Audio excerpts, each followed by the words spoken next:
बढ़ते आगे तो रायपुर से खबर, जहां पूर्व सीएम रमन सिंह का पलटवार। जी हां, तो ट्वीट कर सीएम भूपेश पर निशाना साधा है। कहा कि भूपेश जी सुबह उठते ही झूठ की दुकान खोल लेते हैं।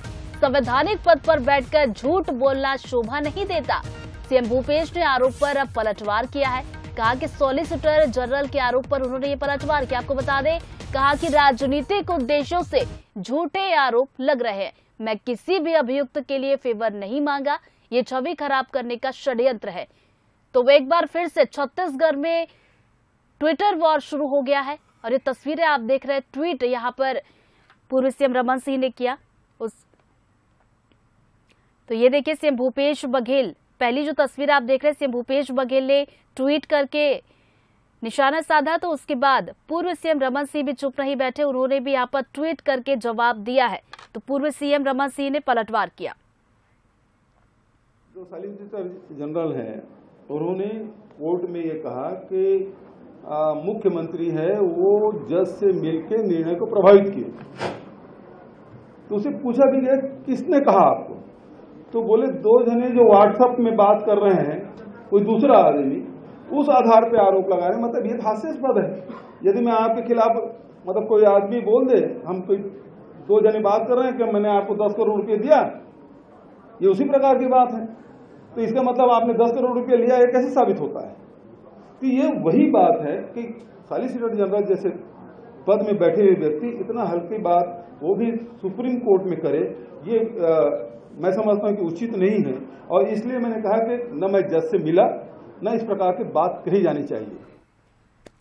इसी खबर पर ज्यादा अपडेट के साथ कुलेश्वर हमारे सहयोगी रायपुर से जुड़ गए, सीधा उनका रुख कर लेते। कुलेश्वर, कुछ दिन पहले ही हमने देखा ट्विटर वॉर चल रहा था पूर्व सीएम और सीएम के बीच। थोड़ा सा यहाँ पर बीच में विराम जरूर लगा था, लेकिन अब फिर से ट्विटर वॉर छिड़ गया है।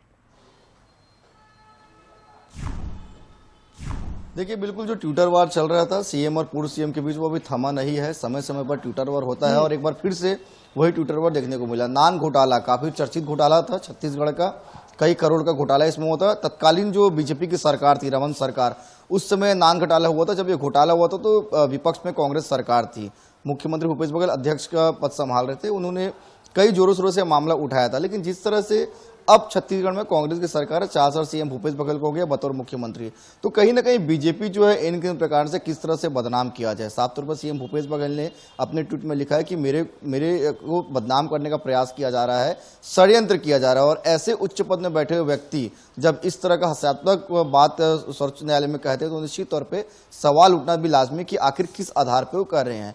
निश्चित तौर पर जिस तरह से छत्तीसगढ़ में सीएम भूपेश बघेल काम कर रहे हैं, कहीं ना कहीं विपक्ष के पास मुद्दा जो है वो काफी कम नजर है। 1-2 मुद्दा ही है, शराबबंदी और गौठान, 2 ही मुद्दे पर बीजेपी हमेशा सरकार को घेरते आई है। लेकिन जो अन्य मुद्दा है, जो ठोस मुद्दा है, वो कहीं ना कहीं बीजेपी को नहीं मिल पा रहा है। इस कारण से किस तरह से बदनाम किया जाए, ऐसे तमाम प्रकार की बातें जो है लगातार कर रहे हैं। और कांग्रेस यही बात लगातार कर रही है कि सरकार को बीजेपी बदनाम करने का प्रयास करेगी, क्योंकि विपक्ष के पास मुद्दा नहीं है, मुद्दा विहीन हो गई है।